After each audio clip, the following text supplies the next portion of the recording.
गुरुर्ब्रह्मा गुरुर्विष्णु गुरुर्देवो महेश्वरः गुरु साक्षात् परं ब्रह्म तस्मै श्री गुरुवे नमः।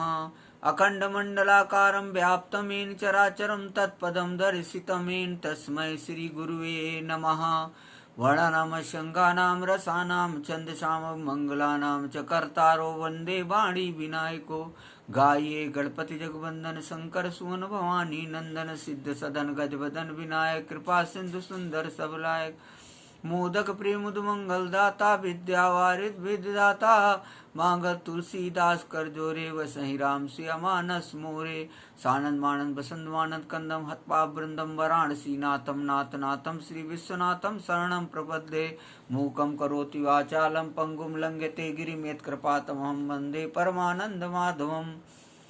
या कुंदेन्दु तुषारहार धवलाया शुभ्रवस्त्राविताया वीणावर्धनमण्डितकराया श्वेत पद्मासनाया ब्रह्माच्युत शंकरा प्रभृतिर्विदेवे सदा वंदिता। सा मां पास सरस्वती भगवती निशेषजाड्यापहा। ओम सर्वमंगल मांगल्ये शिवे सर्वार्थसाधिके शरण्ये त्र्यंबके गौरी नारायणी नमोस्तुते। ओंकाराय विद्महे भवताराय धीमहि तन्नः प्रणवः प्रचोदयात्। ओंकारं बिंदु संयुक्तं नित्यं ध्यायान्ति योगिनः कामदं मोचतं च ओंकाराय नमो नमः। गोवर्धनधरं वन्दे गोपालं गोपरूपणं गोकुलोत्सवमीशानं गोविन्दं गोपिकाप्रियं। हे राधे वृषभानुभूतने गन्धर्विके राधिके। हे कृष्णानन पंकज भ्रमरिके कृष्ण प्रिय माधवी। हे वृंदावन नागरी गुणनिधे दामोदर प्रेयसी। हे श्री ललितादिके प्रिय सखी प्राणादिके पाहि मां शरणागतं पाहि मां शरणागतं पाहि मां शरणागतम्। आकाश तारक लिंगे पाताले आटकेश्वर मृत्युलोके महाकाले लिंगत्रय नमोस्तुते। ओम श्री महाकालेश्वराय नमः। ओम महाकालेश्वराय नमः। ओम राम रामेति रामेति रमे रामे मनोरमे सहस्रनाम तातुल्यम राम नाम वरानने। ओम राम रामाय नमः। ओम रामचंद्राय नमः। ओम राम भद्राय नमः। मनोजम मारुतुल्य वेगम जितेन्द्रियम बुद्धिमतां वरिष्ठम वातात्मजं वानरयूथ मुख्यम श्रीरामदूतं शरणं प्रपद्ये। ओम हंसा सोहम हंसा शिवा हंसा शिवा सोहम शिवोहम शिवोहम शिवोहम। शिवो भूत्वा शिवम ज्योति सम करोति शंकरा। कल्याण करने वाले शंकर हैं। ओम ह्रौं जूं सा ओम भूर्भुवः स्वः ओम त्र्यंबकं यजामहे सुगन्धिं पुष्टिवर्धनम् उर्वारुकमिव बन्धनान् मृत्योर्मुक्षीयमामृतात्। ओम स्वः ओम भुवः ओम भुवः ओम सः जूं ह्रौं ओम। विष्णु जनार्दन पद्मनाभ प्रजापति चक्रधर्ती विक्रम नारायण गोविंद मधुसूदन नरसिंह जलाशाही वराह रघुनंदन वामन माधव। ओम दामोदराय नमः। ओम विष्णु आत्मने नमः। सर्वप्रथम परम पूजनीय प्रातःश्रमणीय आत्मनाय अनंत विभूषित ब्रह्मलीन जगतगुरु शंकराचार्य स्वामी माधवानंद सरस्वती जी महाराज के चरणों में कोटि कोटि नमन है। उपरांत अनंत विभूषित प्रातःस्मरणीय पूजनीय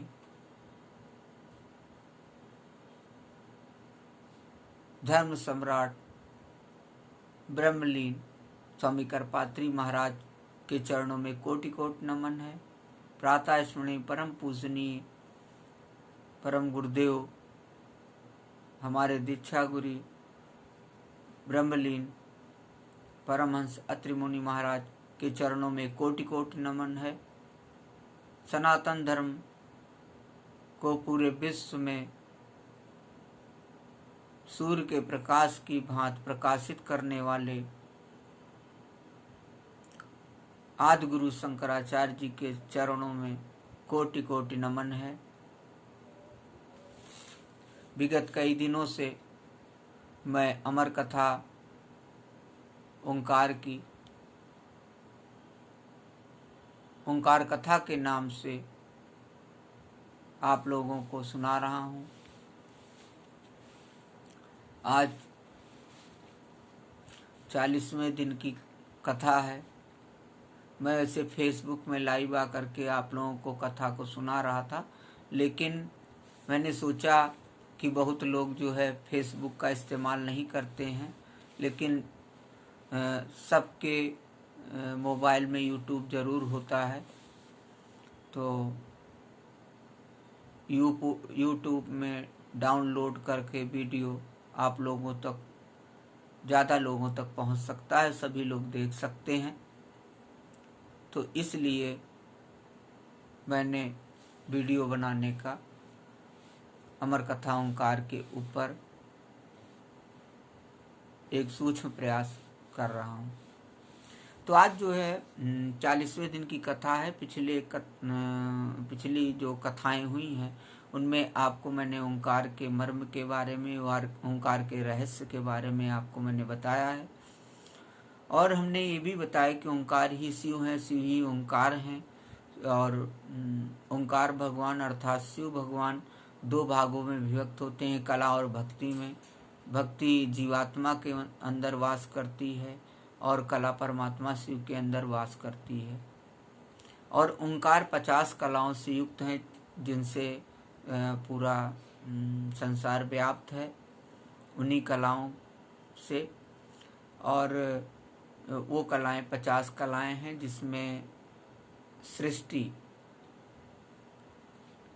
जिनके प्रमुख देवता ब्रह्मा जी माने जाते हैं, वो 10 कला युक्त हैं। स्थिति, जिनके देवता विष्णु जी माने जाते हैं, वो भी 10 कला युक्त हैं। संहार के देवता रुद्रदेव को माना जाता है, वो भी 10 कला युक्त हैं। नाद 16 कला युक्त है, और बिंदु 4 कला युक्त है। इस तरीके से 50 कलाएं हैं। हमने सृष्टि, स्थिति, संहार, नाद और बिंदु बताया। उसी को दूसरी भाषा में आकार, उकार, मकार, नाद और बिंदु कहते हैं। और जो ओंकार परिपूर्ण होता है वो अपने अवयवों के द्वारा परिपूर्ण होता है। उसमें आकार, उकार, मकार, नाद और बिंदु, समना और उन्मना, ये ओंकार के अवयव हैं, जिनसे ओंकार परिपूर्ण होता है। और मैंने प्रणव के 5 भेद भी बताए कि ओंकार के भी 5 भेद हैं, जिसमें आपका शाकल्य ओंकार, आपका सांभो ओंकार, सौख ओंकार, सावस्य ओंकार और सायुज ओंकार, ये ओंकार के रूप हैं। साकल ओंकार पूर्व शिव जी के पूर्व मुख से प्रकट हुआ है। सांभो ओंकार दक्षिण मुख से प्रकट हुआ है। सौख ओंकार पश्चिम मुख से प्रकट हुआ है। सावस्य ओंकार आपका उत्तर मुख से प्रकट हुआ है। सायुज ओंकार आपका ऊर्ध्व मुख से प्रकट हुआ है। ये मैंने पिछले कथानक में बताया था। तो भक्ति, ज्ञान और यम नियम, कहने का मतलब है कि इनको भी जानने की आवश्यकता है।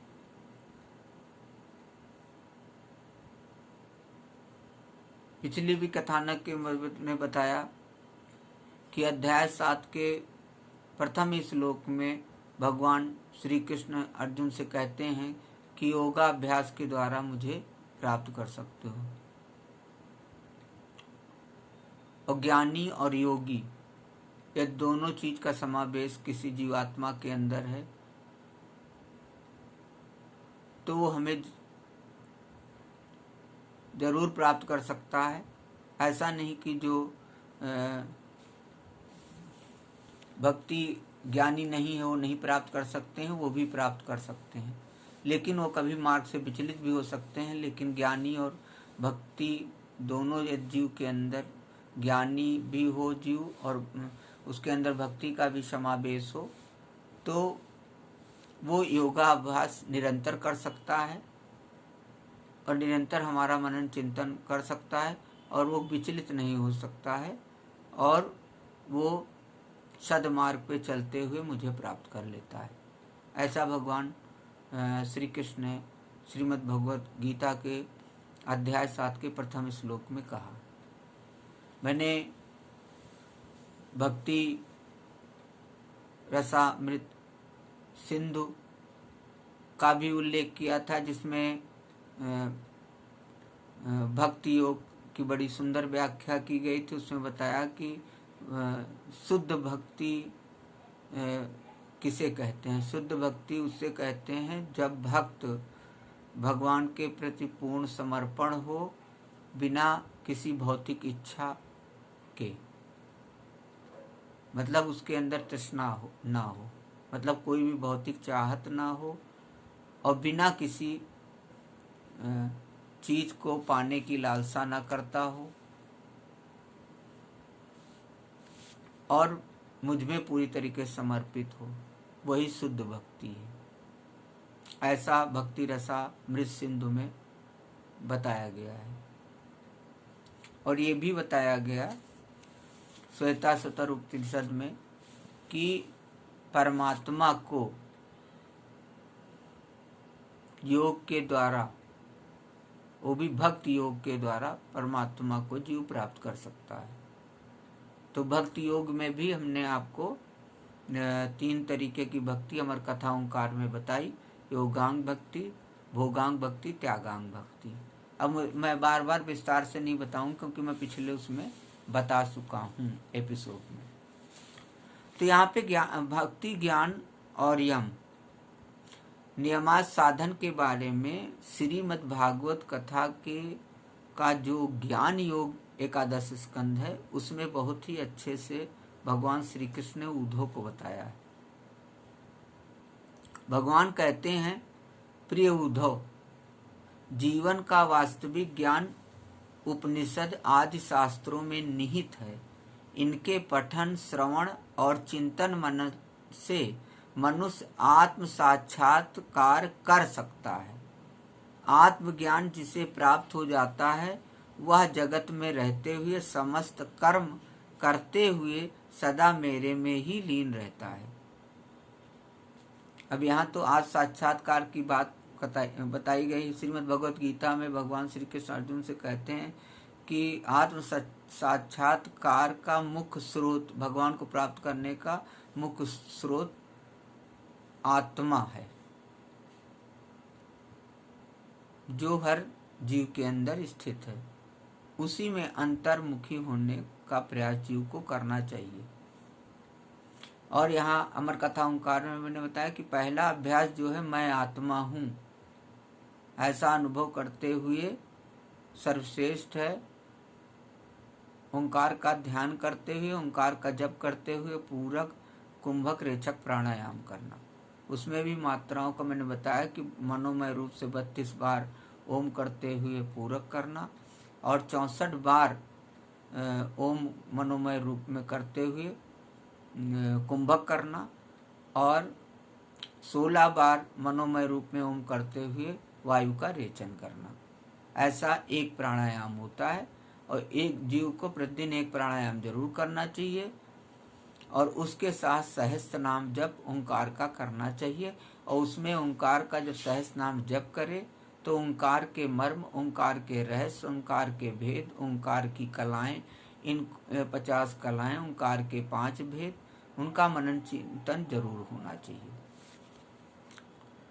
आगे भगवान श्री कृष्ण उद्धव से कहते हैं कि आत्मज्ञान जिसे प्राप्त हो जाता है वह जगत में रहते हुए समस्त कर्म करते हुए सदा मेरे में ही लीन रहता है। यहाँ भगवान कर्म करने से जीव को नहीं रोक रहे हैं, वो कह रहे हैं कर्म करते हुए परमात्मा का ध्यान कैसे करा जाए वो बता रहे हैं।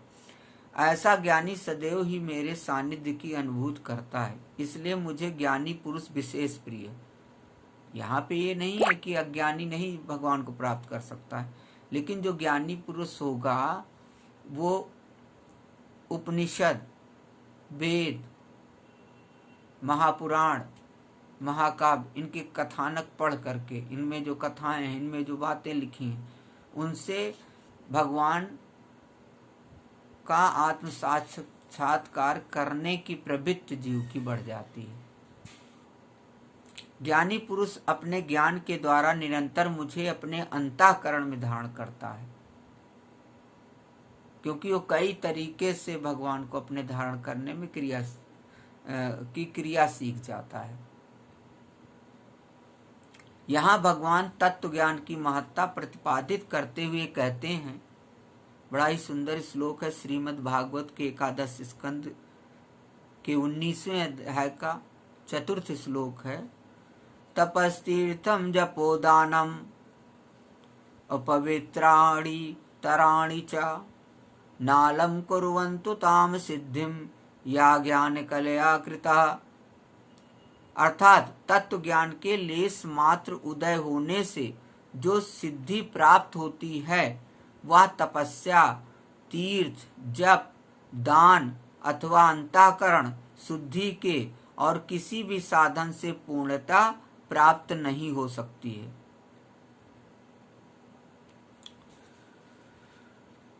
तत्व ज्ञान के द्वारा, क्योंकि जो तत्व ज्ञान होता है मन को पवित्र करता है। अब तीर्थ में जाएंगे, जब दान करेंगे तो थोड़ी देर के लिए तो मन पवित्र होगा, लेकिन यदि हमेशा मन को पवित्र करना है तो जीव को तत्व ज्ञान से आत्म साक्षात्कार करना होगा, तत्व ज्ञान प्राप्त करना होगा जीव। और तत्व ज्ञान जो है वो वेदों से, उपनिषदों से, महापुराणों से, सत्संग से, इनसे आता है। अतएव ऊधो तुम ज्ञान के द्वारा अपने आत्म स्वरूप को जान सकते हो। बड़ा दिव्य श्लोक है कि तपस तीर्थम जपोदानम पवित्राणि तराणि च नालम कुर्वन्ति ताम सिद्धिम या ज्ञान कलया कृता। अतएव उद्धव तुम ज्ञान के द्वारा अपने आत्म स्वरूप को जान सकते हो। भगवान भक्ति योग के बारे में उद्धव को पहले ही बता चुके थे, लेकिन फिर जब उद्धव ने प्रश्न किया तो फिर उन्होंने बताया, क्योंकि उद्धव ने दोबारा पूछा कि भक्ति प्राप्त करने का साधन भगवान क्या है।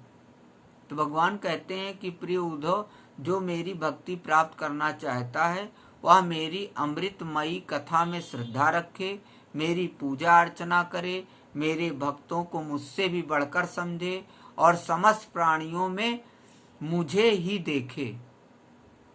यहाँ पे वही बात आ रही है, आत्मा से आत्मा में रमण करने की बात जो अमर कथा ओंकार में कही गई कि जीव जब आत्मा से आत्मा में रमण करेगा। इसीलिए माँ पार्वती से भगवान भोलेनाथ कहते हैं कि ओम का स्मरण करो, ओम का योगाभ्यास करो और मैं ब्रह्म हूँ और तू ब्रह्म है, यह ब्रह्म है, वह ब्रह्म है, इसकी अनुभूति करो। मतलब अहम ब्रह्मास्मि, तत्वमसि ब्रह्म, प्रज्ञानम ब्रह्म, अहम आत्मा ब्रह्म, इनका अनुभव।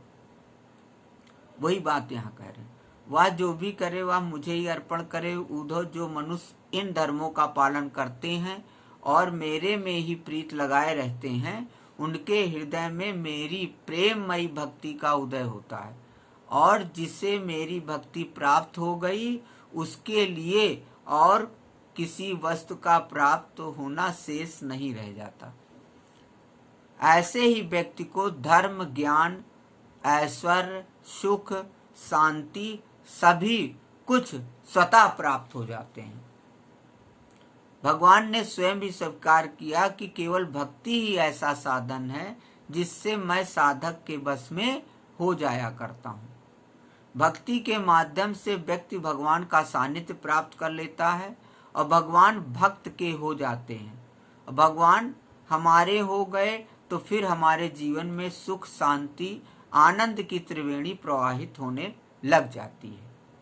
भक्त को जीवन का सर्वस्व प्राप्त हो जाता है, पर सच्चा एवं समर्पित भक्त होना आसान नहीं है। संसार को छोड़कर केवल भगवान को ही पकड़ना होता है। ऐसे साधक दुनिया में दुर्लभ हैं। ऐसा उद्धव जी से भगवान श्री कृष्ण कर रहे हैं कि ये बहुत ही दुर्लभ है। क्योंकि दुर्लभ इसलिए है कि वहां भी अमर कथा ओंकार में आ रही है कि भक्ति भी 3 प्रकार की, मतलब योगांग भक्ति करो तो जीवात्मा का परमात्मा शिव से संयोग होना चाहिए। जब भोगांग भक्ति करो तो मतलब जीवात्मा का परमात्मा शिव से सायुज होना चाहिए।